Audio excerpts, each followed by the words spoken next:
Dasma e këngëtarit Blero ka bërë buj të madhe në media të rozë. Ai kurorëzoi dashurinë me martesë me blogiren Ironita Karavidain nga Prizreni. Ndjekësit ishin kurioztar të dinin se sa kanë diferencë në moshë çifti i ri showbizit shqiptar. Këngëtari i shumë hiteve Blero ka plot 47 vite jetë, duke qenë kështu diferenca plot 19 vjet, pasi Ironita ka 28 vjet. Ndryshe në media është përfolur gjithashtu se çifti pritet të bëhen prindër së shpejti. Këngëtari i njohur shqiptar Blero Muharremi dhe partnerja e tij, Ironita, i kanë dhënë fund të besharisë dhe kurorëzuan dashurinë e tyre në martesë. Çifti ka organizuar një festë private në prani të familjarëve, miqve e njerëzve të tyre të afërt. Nga imazhet e para të publikuara në rrjetet sociale, vjetëre një ambient elegant dhe i kuruar, deri në detajet më të vogla, i realizuar në një nga hotelet luksoze të kryeqytetit të Kosovës. Kjo ndërkohë është martesa e tretë për Blero Muharremin. Ai ka qenë më parë i martuar me aktoren Teuta Krasniqi, me të cilën ka edhe një vajzë. Pas kësaj, këngëtari u martua me Aflona Dikën në martesë, po ashtu që përfundoi pas disa vitesh. Martesa me Ironitën shënon një kapitull të ri në jetën personale të këngëtarit, ndërsa fansat i kanë uruar çiftit të dashuri dhe harmoni në këtë rrugtim të ri së bashku. Lyfi Sufi është mjeku i parë dhe i vetmi në Shqipëri që ka sfiduar thellësitë e detit. Ai është specialist i vetëm i filozofisë së marinës.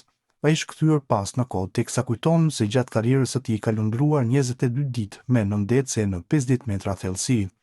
Në vitin 1969 u bëra mjek fiziologjik i brigadës së nëndecësve me gradën përkatëse.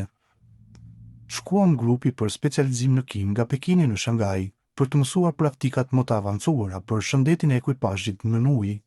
Në vitin 1971 nisëm punën pa Shaliman, ku punova deri në fund të viteve 1980 si mjek fiziologjik dhe mjek shëndetësie i bazës. Ishte përgjegjësia ime që para çdo lundrimi të zgjidhja efektivin, të ndaheshin zhytjet e lehta dhe të rënda dhe të siguroja që ekuipazhet të punonin në kushte optimale, u shpreh ai. Mjeku u shpreh se në varun e Dejës pastroheshin tunelet dhe se ai ishte i vetmi që merrej me këtë. Shumë herë shkonin pa ditur saktësisht se çfarë do të ndodhte, por unë identifikoja parametrat funksional të çdo personi, sa mund të durojnë mjedisin, sa duhet të shndrojnë poshtë dhe kur duhet të dalin jashtë, sa orë duhet të rrinin në ujë, 1, 2, 3 varet nga thellësia.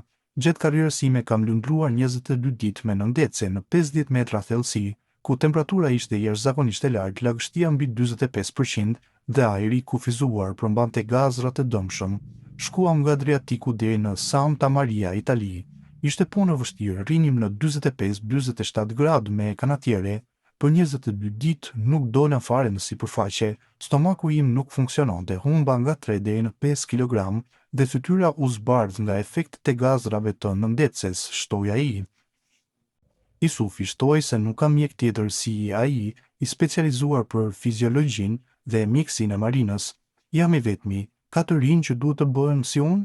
Jo, sepse nuk mësova në fakultet, nuk njihet si specializim. Ky ishte shansi im të punoja gjithë jetën për të dhënë njohuri dhe për të siguruar që ekuipazhet të jenë të mbrojtur. Marina shqiptare ka vetëm 4-6 anije, por unë njiha gjendjen shëndetësore të çdo efektivi.